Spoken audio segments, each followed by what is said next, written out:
Hello everyone, मेरा नाम है गौरव और आज मैं आपको ऐसे सीक्रेट्स बताऊंगा जो आपकी क्लास के टॉपर्स आपको नहीं बताते।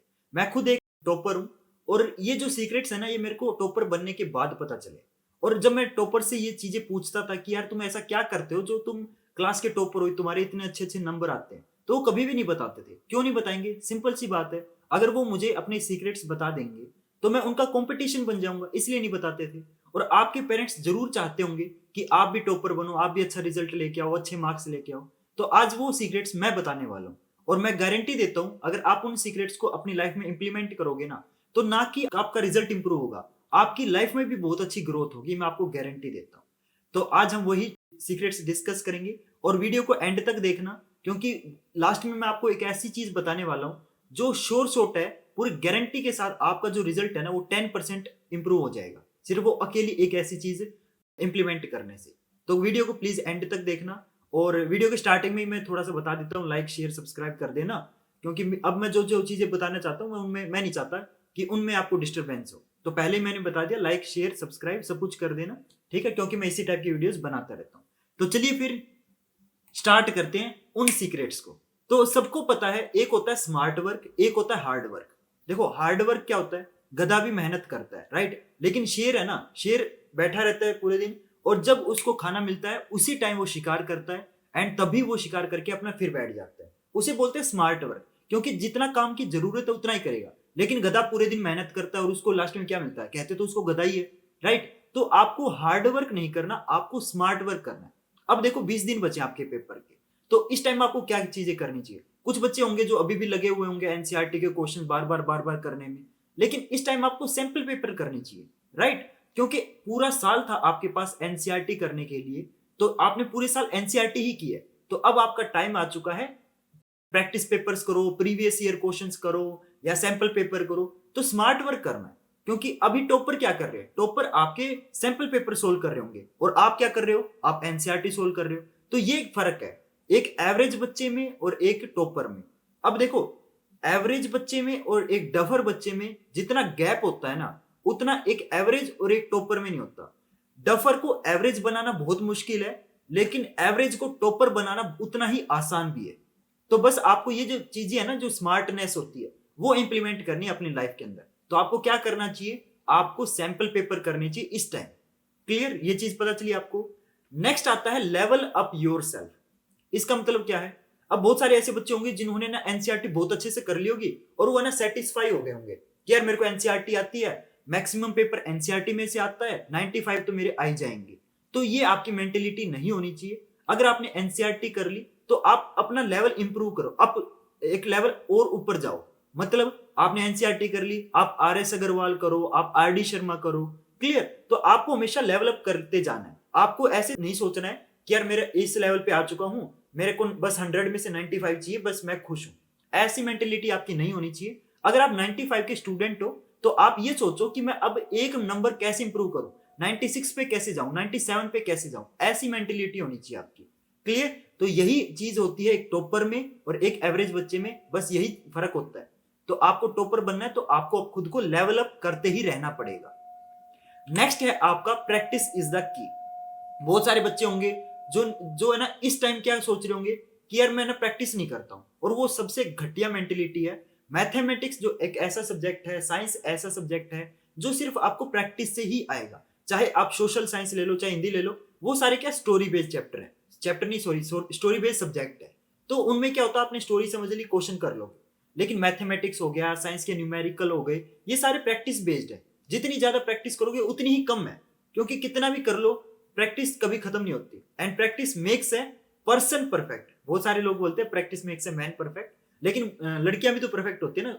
तो practice makes a person perfect. तो आपको प्रैक्टिस करते ही रहना है। टॉपर्स कभी भी प्रैक्टिस करना बंद नहीं करते। एवरेज स्टूडेंट थोड़ी सी प्रैक्टिस करेगा, अरे बहुत हो गया, ये बिल्कुल भी नहीं करना। आपको प्रैक्टिस करते ही रहना है और करते ही जाना, करते ही जाना है। अगला आता है satisfaction is the biggest enemy of growth. ये सबसे बेस्ट कोट है जो मैं अपनी लाइफ में भी इंप्लीमेंट करता हूं। जैसे आप किसी एक लेवल पे आ गए, ठीक है, तो आप बहुत सारे लोग है ना, मैक्सिमम लोग सेटिस्फाई हो जाते हैं कि यार मैं इस लेवल पे आ चुका हूं, मेरे को लाइफ बहुत चिल हो गई है, मेरा खर्चा पानी निकल रहा है, मैं बहुत खुश हूं। जैसे फॉर एग्जांपल बहुत लोग एक सेटिस्फैक्टरी सैलरी पे आ जाते हैं, मान लो फॉर एग्जांपल किसी की 50,000 है, तो वो ये सोचेगा यार बस मेरा खर्चा पानी निकल रहा है, मैं खुश हूँ। वो ये नहीं सोचता कि यार मैं 50,000 को डबल कैसे करूं या 1 लाख को डबल कैसे करूं। तो सेटिस्फैक्शन सबसे बड़ा एनिमी है ग्रोथ का। क्यों? क्योंकि जब आप सेटिस्फाई हो जाते हो तो आपकी ग्रोथ रुक जाती है। कहते हैं ना, कभी नेवर सेटल, कभी एक जगह पे रुकना ही नहीं है। अगर आपका बेस स्ट्रोंग हो गया है तो आप अपना नेक्स्ट बेस बनाओ। अगर आप यहाँ पे हो तो यहाँ जाने की सोचो, यहाँ पे हो तो यहाँ जाने की सोचो। और इसमें भी एक मिस्टेक कर देते हैं बहुत लोग, वो ना अपना टारगेट ही इतना ऊंचा हाई सेट कर देते हैं कि उनको ना फिर डर लगने लग जाता है अपने टारगेट से। उनको खुद विश्वास नहीं होता कि क्या वो ये चीज अचीव, उस टारगेट को अचीव कर पाएंगे कि नहीं कर पाएंगे। एंड कहते हैं ना, टारगेट और एम में फर्क होता है। जब टारगेट आप सेट कर लेते हो और जब आप उस पर वर्क करना स्टार्ट कर देते हो ना, तब वो टारगेट आपका एम बन जाता है। क्लियर? तो एम को कैसे अचीव किया जाएगा? हमेशा छोटे छोटे स्टेप्स लो। अगर आपको एक चैप्टर आता है तो दूसरे चैप्टर पे स्विच करने की सोचो, दूसरा चैप्टर हो गया तीसरे पे जाओ, ऐसे धीरे धीरे। अगर आप एकदम ऐसे सोच लोगे यार मैं एक रात में ही ना पूरा सिलेबस करूंगा, इम्पॉसिबल है। हाथ पे कभी भी पेड़ नहीं उगता और पेड़ कभी भी एक दिन में नहीं उगता। क्लियर? तो आपको हमेशा छोटे छोटे स्टेप्स लेने, तो एम लेना है, बड़ा लेना है, लेकिन आपको ये नहीं सोचना कि वो एक दिन में या 2 दिन में अचीव करना है। हमेशा एम को प्लान बनाना पड़ता है। टारगेट को एम बनाना है, एम को प्लान बनाना है। प्लान कब बनती है? कोई भी एम प्लान कब बनेगा? जब आप उसको टुकड़ों में डिवाइड कर दोगे। तो टुकड़ों में डिवाइड करना है कि यार एक हफ्ते में मेरे को इतना अचीव करना है, दूसरे हफ्ते में मेरे को इतना अचीव करना है। अब मान लो आपके 20 दिन बचे हैं पेपर से, तो आपको डिसाइड करना है कि पहले दिन मैं इतना ही पार्ट करूंगा, दूसरे दिन मैं इतना ही पार्ट करूंगा, तीसरे दिन मैं इतना ही पार्ट करूंगा। तो आपको उसको पूरा एम को प्लान में कन्वर्ट कर देना है। क्लियर? आई चीज समझ? अगर आप इन चीजों को इंप्लीमेंट करते हो ना अपनी लाइफ में, तो मैं गारंटी देता हूं आप ना कि क्लास में बल्कि आप ऑल ओवर इंडिया में भी टॉपर बन सकते हो। यस, बिल्कुल सच कह रहा हूं मैं। आपको थोड़ा अजीब लग रहा होगा लेकिन ये सच्चाई है भाई। क्योंकि मैक्सिमम 80% जो स्टूडेंट होते हैं उनकी मेंटेलिटी लगभग सेम ही होती है। बस वो जो 20% है ना, उनमें 10% डफर होते हैं, 10% इंटेलिजेंट होते हैं। तो आप अगर उस 80% की भीड़ से 10% टॉपर वाले 10% में जाना चाहते हो, तो ये चीजें आपको अपनी लाइफ में इंप्लीमेंट करनी है। और ना कि सिर्फ क्लास का रिजल्ट इंप्रूव करना है, आपको अपनी लाइफ का रिजल्ट इंप्रूव करना है। आइए चीज समझ। तो होप करता हूं आपको ये जो पॉइंट्स, जो सीक्रेट्स थे जो मैंने आपको बताए, तो अगर आप ये टॉपर से पूछोगे ना, वो ये बोलेगा यार ये कर ले वो कर ले, कभी भी आपको स्पष्ट नहीं बताएगा जो चीजें मैंने आपको बताई है। क्या क्या बताया मैंने आपको, दोबारा से रिवाइज करवा देता हूं। स्मार्ट वर्क करना है ना कि हार्ड वर्क। तो इस टाइम आपको प्रैक्टिस पेपर पे ध्यान देना है। क्लियर? अगला है लेवल अप योर सेल्फ। अगर आपने एक बुक कर ली, बहुत सारे लोग क्या करेंगे, एनसीईआरटी कर ली, उसी को रिवाइज कर करके खुद खुश होते रहेंगे कि मेरे को पूरी एनसीईआरटी आती है। अरे एनसीईआरटी होगी तो आर डी शर्मा पे जाओ ना, आर एस अग्रवाल पे जाओ ना, तब तुम्हें पता चलेगा ना कि कंपटीशन क्या होता है। क्लियर? और अगला मैंने बताया था प्रैक्टिस करते रहना, प्रैक्टिस कभी भी बंद नहीं करनी। क्लियर? और लास्ट मैंने बताया था कभी भी किसी भी चीज से सेटिस्फाई नहीं होना। और ये चीज सिर्फ आपकी मैंने क्लास के लिए नहीं बताई, ये मैंने आपको लाइफ के लिए बताई है। क्लियर?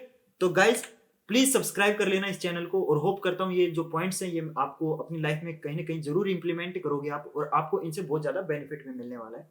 अगर कोई बच्चा मेरे से डायरेक्टली बात करना चाहता है तो यहाँ पे मेरी इंस्टाग्राम आईडी लिखी हुई है, तो इस पे आप मेरे को मैसेज कर सकते हो। बहुत सारे बच्चे मेरे को दिन में बहुत सारे मैसेज आते हैं और मैं उनसे बातें भी करता हूँ। और मेरे को आप सबसे ना बातें करना बहुत पसंद है, क्योंकि आप मुझे देख पा रहे हो, मैं आपको नहीं देख पा रहा, मैं बस एक कैमरे को देख रहा हूँ। तो मेरा भी मन करता है यार मैं आपसे बातें करूं, कि कोई स्टूडेंट या कोई भी बंदा मेरे को देख रहा है तो वो किस टाइप का है, मेरे को जानना होता है। तो प्लीज यार मेरे को मैसेज करो, मेरे को बहुत अच्छा लगता है। ठीक है गाइज, मिलते हैं फिर नेक्स्ट वीडियो में नए टॉपिक के साथ। प्लीज कमेंट करके बताना कि आपको ये वीडियो कैसी लगी और अगली वीडियो किस टॉपिक के ऊपर चाहते हो, और प्लीज सब्सक्राइब कर लेना। तो मिलते हैं फिर नेक्स्ट वीडियो में। Thank you.